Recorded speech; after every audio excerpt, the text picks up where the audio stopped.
Antes de que se descubriera el fuego, el sol era una de nuestras pocas fuentes de calor.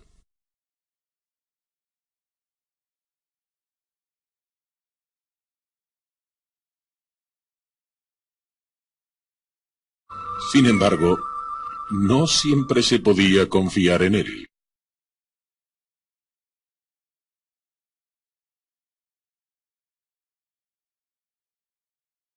El sistema más sencillo de producir calor es la fricción.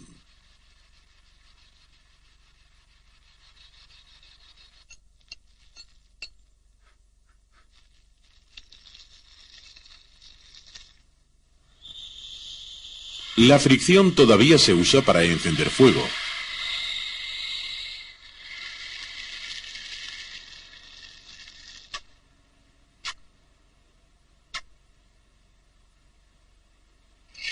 Y algunas veces origina calor aunque no se quiera. Cuando la broca roza la madera, el movimiento de las moléculas aumenta y la madera se calienta.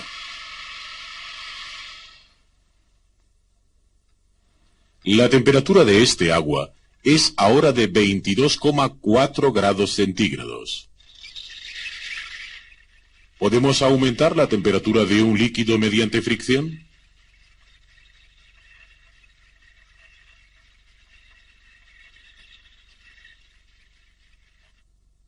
Después de 2 minutos de agitación, la temperatura se ha elevado ligeramente, unas 2 décimas, hasta alcanzar 22,6 grados centígrados. La fricción es una de las formas en que la energía mecánica se convierte en energía calórica. Esta relación se demostró por primera vez con un aparato como este.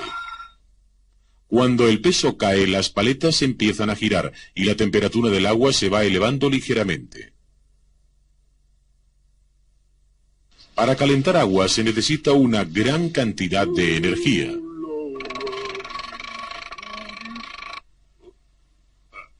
Cuando malgastamos agua caliente, se malgasta una gran cantidad de energía.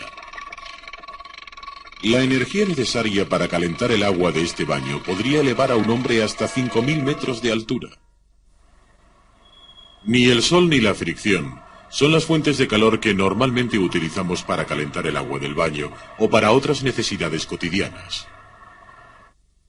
Cuando necesitamos calor, quemamos un combustible. Frecuentemente gas natural. Algunas veces carbón o petróleo.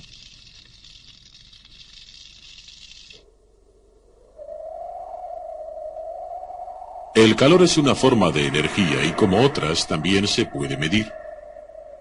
Una medida es la temperatura, es decir, determinar si un objeto está caliente o frío. Algunas personas utilizan las palabras calor y temperatura para expresar lo mismo.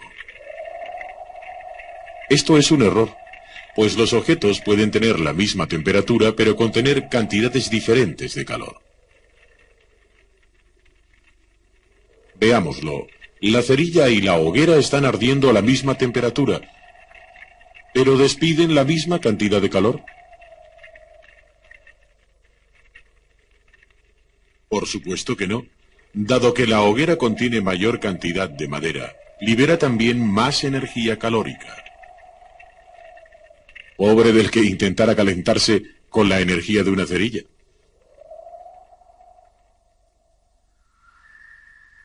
La energía calórica puede cambiar el estado de la materia. Puede transformar un sólido en un líquido en vapor y el vapor en gas. Estos cambios de estado de la materia suceden porque el calor hace que la materia se expanda o se contraiga. Formando una pompa de jabón con este embudo, se puede demostrar lo que ocurre cuando se calienta el aire. Al calentar el interior de este vaso, el aire se expande y la burbuja crece.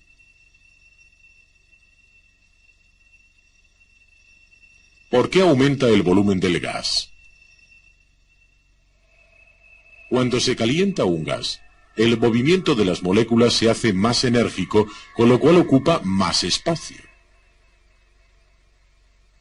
Esto es lo que hace crecer a la burbuja. Ahora vamos a examinar un líquido. Observemos el tubo de cristal mientras calentamos el agua coloreada.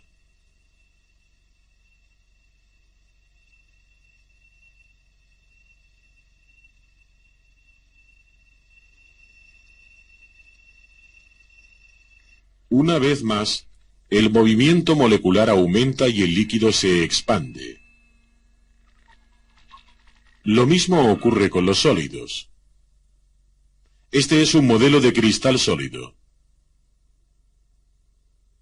Cuando se calienta, las moléculas empiezan a separarse y la materia se expande. Cuando se calienta un sólido, incluidos los metales, los enlaces que mantienen unidas sus moléculas se rompen y el sólido se expande hasta convertirse en líquido.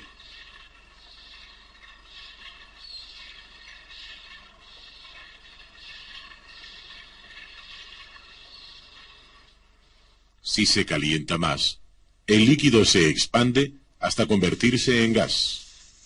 Los cambios de estado pueden utilizarse para obtener energía mecánica. El calor expande el agua hasta convertirla en vapor, que empuja un pistón, y este a su vez hace girar la rueda, proporcionándonos una máquina de vapor.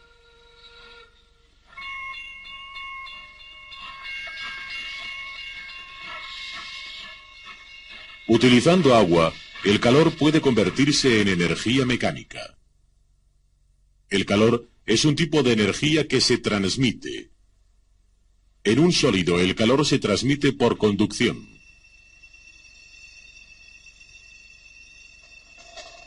Estos soldados de juguete están pegados con cera a una varilla de acero.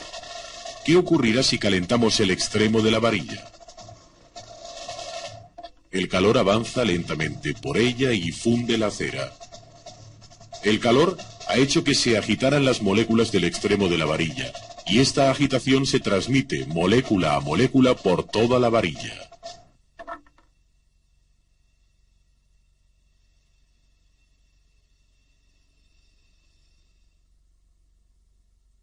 El aire, al ser calentado, se pone en movimiento.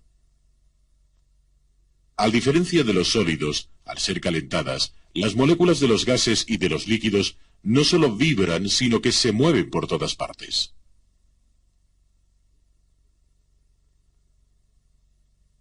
Este tipo de movimiento se llama convección. El movimiento de las nubes es un buen ejemplo de convección del calor. La energía calórica no solo puede pasar de molécula a molécula, sino que también puede desplazarse a modo de onda. Esto es lo que se llama radiación. He aquí una demostración. Hemos puesto un calentador eléctrico frente a este reflector. A 1 metro de distancia hay un colector enfocado hacia la fuente de calor. Cerca del calentador, el calor no es muy intenso, pero en el punto focal del colector es mucho mayor.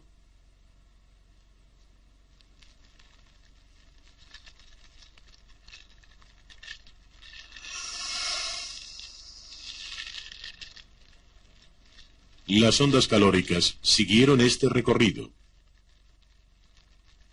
Puesto que el calor puede desplazarse como una onda, puede ser enfocado lo mismo que los rayos X, las ondas de radio y los rayos luminosos. Y puede también propagarse a través del espacio vacío. El calor radiante y la luz del sol atraviesan 144 millones de kilómetros de vacío para alcanzar la Tierra. El calor radiante puede viajar por el vacío y no precisa la mediación de la materia como la conducción del calor y la convección. La Luna, al estar desprovista de atmósfera que actúe de filtro, se calienta más. Puesto que la radiación calórica puede ser absorbida o reflejada, se han diseñado trajes especiales a fin de mantener a los astronautas a una temperatura conveniente.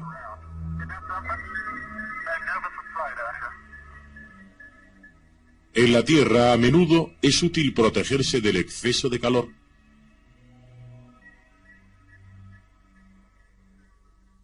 Y generalmente, se consigue utilizando aislantes. Un aislante es, en realidad, un mal conductor del calor. Materiales como la madera, el papel, la lana y la fibra de vidrio son buenos aislantes, puesto que el calor no pasa por ellos con facilidad.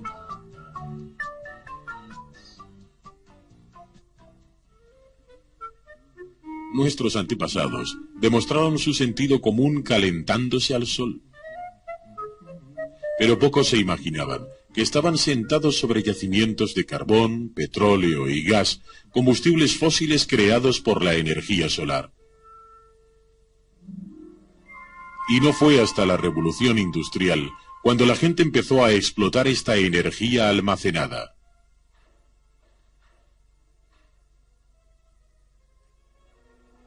Primero se utilizó el carbón para producir calor y hacer funcionar las máquinas a vapor, para fabricar acero y en la industria. Más tarde se perforaron pozos de petróleo. La energía almacenada durante millones de años de luz solar se consumió para impulsar las máquinas.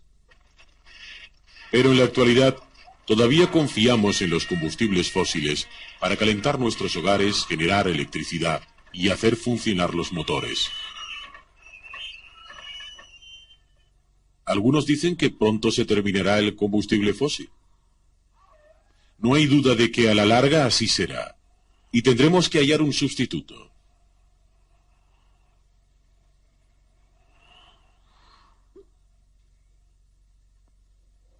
¿Qué haremos cuando ya no dispongamos de combustibles fósiles? ¿Tendremos que volver al estilo de vida de la era primaria? Por suerte, hay alternativas. La energía del viento, el calor interno de la Tierra,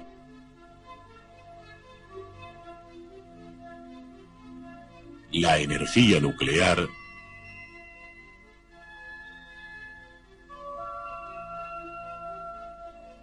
y naturalmente, la energía del sol.